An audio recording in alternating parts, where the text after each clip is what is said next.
Sejam bem-vindos a mais uma videoaula do Instituto Monitor. Nosso assunto de hoje é folha de pagamento. Os tópicos a serem abordados nessa aula são a relação de trabalho e lei, responsabilidade administrativa, inclusão do colaborador na folha de pagamento e a exclusão do colaborador da folha de pagamento. Ao término desta aula, você será capaz de conhecer os elementos que compõem a folha de pagamento, identificar a diferença dos vencimentos e descontos na formação da remuneração do trabalhador e compreender os prazos e valores das férias e do 13º salário. Para começar a falar da relação do trabalho com a lei, nós precisamos entender esta relação. A relação se dá entre o empregador e a pessoa que está sendo empregada, ou seja, nós temos aí uma relação trabalhista. Há alguém, uma empresa que necessita dos trabalhos, das funções, das execuções, das tarefas de alguém, e esta pessoa estará prestando os seus serviços a esta empresa. Pelas prestações de serviço, essa pessoa terá o direito de receber um salário previamente combinado entre trabalhador e entre a empresa. Lembrando que esta combinação salarial vai também depender e ser influenciada pelas leis vigentes, pelos sindicatos, enfim, pelo piso salarial, e aí são uma série de situações que influenciam neste salário que o trabalhador receberá pela prestação de seus serviços à empresa. Pensando nessa questão de relação trabalho e lei, é importante a gente conhecer um pouquinho mais. Lembrando que as leis, elas vêm para reger toda esta relação trabalhista em seus princípios básicos. Não quer dizer que ela vai ser regida somente pela lei, né? Existem também alguns benefícios que a empresa não é obrigada, mas ela concede ao seu trabalhador como forma de incentivo, como forma de manter aí o seu trabalhador dentro da empresa trabalhando de uma forma engajada. Essas inúmeras leis que regem essa relação trabalhista, a gente começa a lembrar em 1988 da Constituição Federal, seguida pela consolidação das leis trabalhistas lá em 1943. A partir de então, o trabalhador tem seus direitos garantidos de uma forma diferente pela lei. Antes, não havia todo este processo de uma forma explícita, onde todos sabiam por onde deviam caminhar, onde todos sabiam por onde deviam ser regidas essas relações trabalhistas. Quando nós falamos de folha de pagamento, todas estas leis, todos esses descontos, os vencimentos do trabalhador estarão contidas nessa folha de pagamento para que o trabalhador saiba exatamente quais são os seus vencimentos, quais os descontos que ele teve em sua carteira, descontos esses que podem ser previstos em lei ou então através de regulamentações feitas entre o próprio trabalhador e a empresa, concedendo alguns descontos em sua folha para ter alguns benefícios. Depois nós vamos falar um pouquinho mais sobre isso, ok? Toda empresa tem uma responsabilidade administrativa sobre esta folha de pagamento, sobre a apresentação destes dados.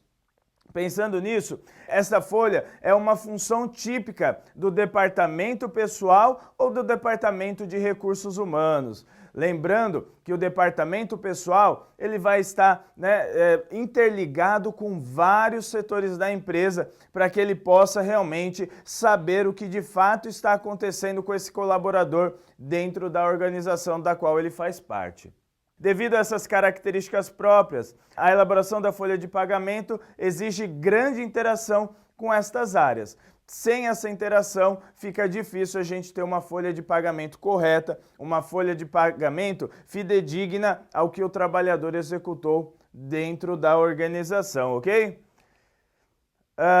Lembrando que uma das áreas essenciais que estará presente também nesse momento da elaboração da folha de pagamento é a área jurídica. Por quê? Lembrando que muitas das questões que entram numa folha de pagamento no seu holerite estarão vinculadas às leis. É importante ter um especialista da área jurídica para que a empresa não possa vir sofrer danos nessa relação trabalhista por algum erro, por algum equívoco no momento da folha de pagamento, no momento da construção, tanto dos vencimentos, tanto dos descontos que essa folha acarretará nesta relação trabalhista, nessa prestação de serviço oferecida pelo trabalhador e no pagamento destes serviços feito pela organização.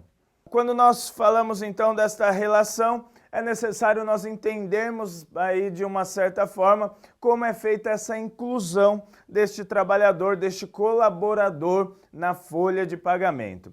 Essa inclusão acontece a partir da sua contratação e o início da prestação de serviços, que pode ser por prazo indeterminado ou por prazo determinado. Nós podemos falar aí do contrato de experiência e do contrato temporário. Um contrato de experiência são geralmente baseado nos primeiros 45 dias, a pessoa assina um contrato de experiência, onde essa pessoa vai estar sendo avaliada pelos seus serviços prestados à organização. Se esses serviços estão de acordo, este contrato de experiência ele pode ser renovado por mais 45 dias, ou seja, a empresa aí terá cerca de 3 meses para verificar se este colaborador realmente ele está apto a fazer parte da organização, ou então ele, olha, a experiência não teve um sucesso esperado e esse trabalhador então não fará mais parte da organização, passando depois por esse período de experiência. Nós temos também alguns contratos que têm um cunho temporário, contratos geralmente que são elaborados em períodos natalinos, períodos de festa, onde o comércio tem uma diferenciação aí no volume de vendas, no volume de produção, e aí é necessária a contratação de algumas pessoas, mas esse contrato ele é temporário, ele tem um prazo ali determinado e ao final ele será extinto. Lembrando que quando nós falamos desses vínculos, né, de trabalho, tudo precisa estar devidamente ali no contrato. Então, ler este contrato é essencial para evitar que no final ali essa relação trabalhista não tenha a sua eficácia garantida para os dois lados, né? Lembrando que uma relação nunca é enviesada apenas para um dos lados. Então, é importante nós lembrarmos da relação com o trabalhador e da relação com a organização, criando assim uma organização, uma relação trabalhista. Quando nós tratamos então de trabalho, dessa inclusão, é necessário, imprescindível, a apresentação da sua carteira de trabalho e previdência social. Este, quando nós falamos de trabalho, é o principal documento do colaborador. Lá, nessa carteira de trabalho, estarão descritos todos os trabalhos do qual este homem, essa pessoa, essa mulher ofereceu a alguma empresa. Lá estarão registrados todas as normas, o valor de salário, descontos, férias, aumento de salário, promoções, ou seja, ali nós encontraremos uma lista de como foi a vida desse trabalhador, como foi a sua relação com a organização. Lembrando que nessa carteira de trabalho não pode ter questões que de alguma forma causem constrangimento ou então interfiram na imagem desse trabalhador de forma negativa. Se ele foi demitido ali por justa causa, esta não é uma questão que entra na folha de trabalho, na carteira de trabalho, porque estaria de alguma forma denegrindo a imagem deste trabalhador. Quando nós falamos de carteira de trabalho, é importante saber que, como qualquer documento, né, que um cidadão tenha, ele não pode ficar sem esse documento por muito tempo, ou este documento não pode ficar na posse de terceiros, né, seja outra pessoa ou uma organização. Então, a empresa, quando do processo seja admissional ou demissional, ela terá um prazo aí de 48 horas para estar recolhendo essa carteira de trabalho, fazendo os devidos registros nela e depois devolvendo ao colaborador. Lembrando que se passar desse período de 48 horas, é passível de multa para a organização por não ter cumprido com os prazos determinados. Então, esse é um ponto essencial para ser pensado, para ter... lembre-se que sempre quando nós falamos de departamento pessoal, é necessário um planejamento adequado para que as coisas não fujam do controle. Então, quando você vai fazer uma contratação ou uma demissão, é necessário que haja um planejamento para cumprir os prazos adequados. Depois de apresentada a documentação exigida e cumpridas as formalidades legais, então esse profissional será incluído na folha de pagamento da empresa. A partir de então esse colaborador fará parte desta organização, prestará seus serviços e terá como direito receber por estes serviços prestados à empresa. Quando nós falamos da exclusão desse colaborador da folha de pagamento, como acontece? O que é isso? Nós precisamos de alguns documentos, procedimentos e formalidades necessários para essa exclusão. Então, vai ser dado baixa na ficha de registro de empregado.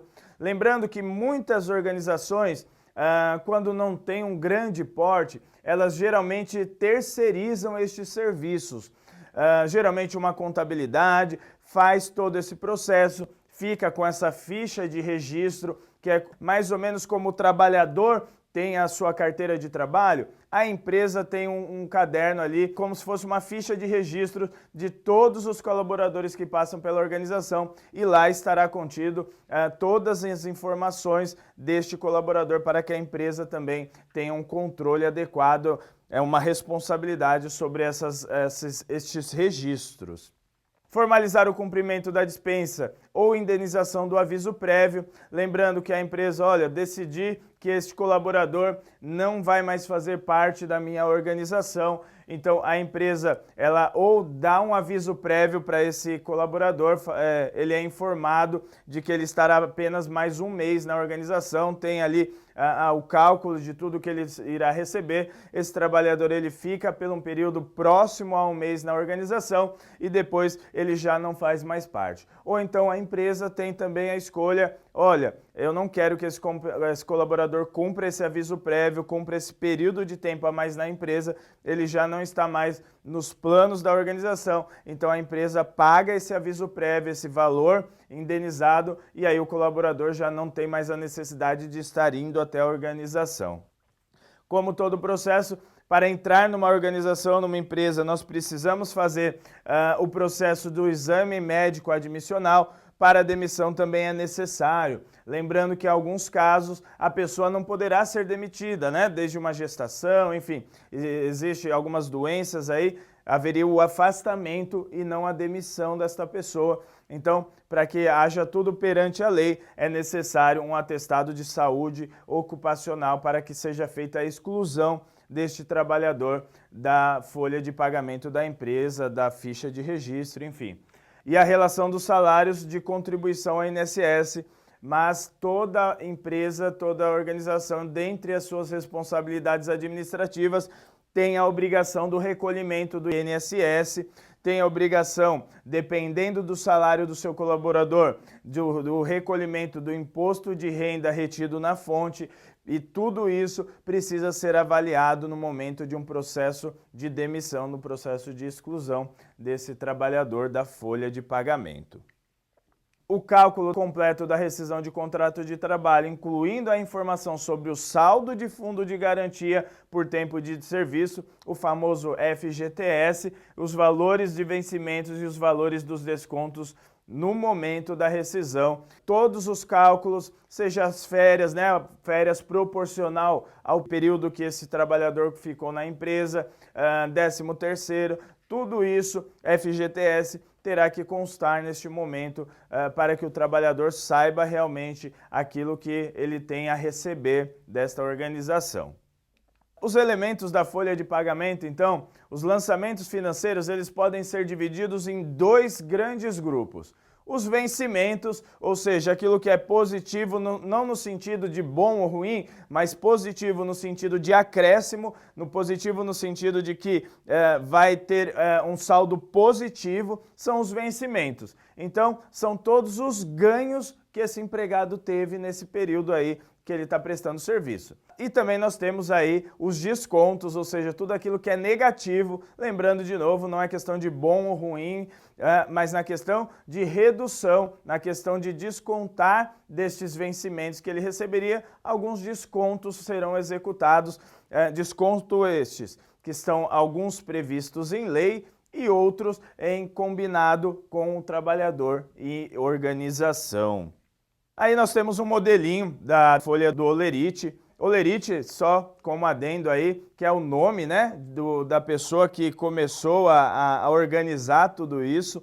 Então, esses vencimentos, esses descontos estarão descritos nessa folha do Olerite ou no contra-cheque, como era falado também mais antigamente, mas eles estarão todos aí descritos. Então ali nós podemos ver o salário dele ali por volta de 1.500 os vencimentos, temos o desconto do INSS ali de R$ 165, imposto de renda R$ 112,50, vale transporte R$ 90, e aí ele fez algumas horas extras que acarretaram também ali um acréscimo no seu salário, gerando um salário final aí de R$ 1.707,50, já líquido, já com os descontos executados nesta folha de pagamento.